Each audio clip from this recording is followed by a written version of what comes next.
Chapter 1. Charly Moves House. Charly was a cheerful dog. He had soft brown and white fur, big floppy ears that wiggled when he ran, and a shiny wet nose that simply had to sniff everything. But today was a very special day. A big adventure was waiting. Charly and his family were moving into a new house. The big morning. Very early that morning, the house was filled with noise and excitement. Boxes were being carried through the rooms, furniture scraped across the floor, and the whole place smelled a little bit like dust and cardboard. Charly trotted from one room to another, his tail swishing nervously. What's going on here? He wondered. He saw the children, Mia and Jonas, happily packing their toys into colourful boxes. "Charly, we're moving today," Mia said, patting his head. Moving? That sounded strange. Charly didn't know what it meant. Did it mean all his favourite things would disappear? Would he lose his basket and his food bowl? Feeling a little uneasy, he plopped down in the hallway right in the middle, where he could watch everyone at once. The ride into the unknown. Before long, everything was packed. Charly's basket was placed carefully on the back seat, right next to the children. "That way you'll feel safe," Dad said with a smile. When the car started moving, Charly pressed his nose against the window. The world outside rushed by, streets, trees, shops and houses. It was exciting, but also a little scary. "Where are we going? Will there be fields to run in? Will there be sticks to chase?" Mia put her hand gently on his back. "Don't worry, Charly. You're going to love it."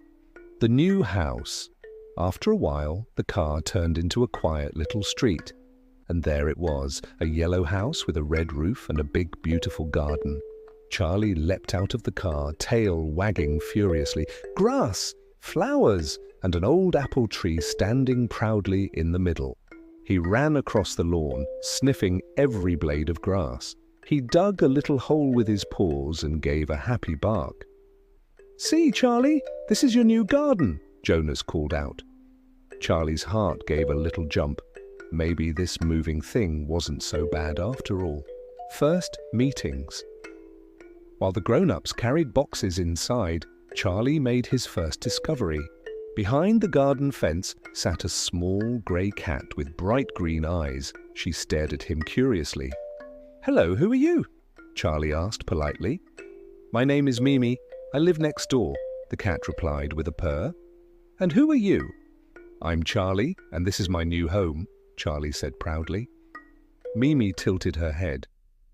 "Then I suppose we'll be neighbours. Just don't bark all day." Charly grinned. "Only when it's important." They both chuckled, and Charly was glad he'd already made his very first friend.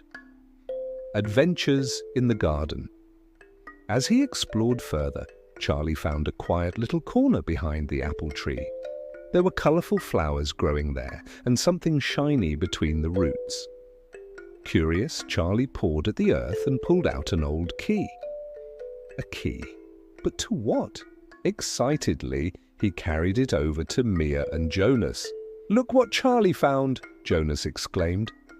Dad turned the key over in his hand. "Well, that looks old. Maybe it belongs to a shed or a treasure chest." Charly wagged his tail so hard his whole body shook. A mystery on the very first day. What could be better? The first supper. That evening, the house was still full of unpacked boxes, but Mum still managed to set a big plate of pasta on the table. Charly got his own bowl of favourite food and lay happily beside the children. The house smelled like fresh wood, adventure, and a little bit of sleepiness. "To our new home," Dad cheered. Everyone clinked their glasses together. Charly gave a soft bark as if to join in. Good night in the new home. Later, when the moon rose above the red roof, Charly curled up in his basket. Mia and Jonas had already set up their beds. They waved to him sleepily. "Good night, Charly. Tomorrow we'll explore the whole house," Mia whispered. Charlie rested his head on his paws. Outside, he heard the leaves rustle and, in the distance, Mimi's gentle meow. His eyes grew heavy. Maybe moving isn't scary at all, he thought. Maybe it's the beginning of something wonderful. And with that, Charlie drifted into sleep, dreaming of adventures, friendship, and the strange, shining key he had found. End of chapter 1.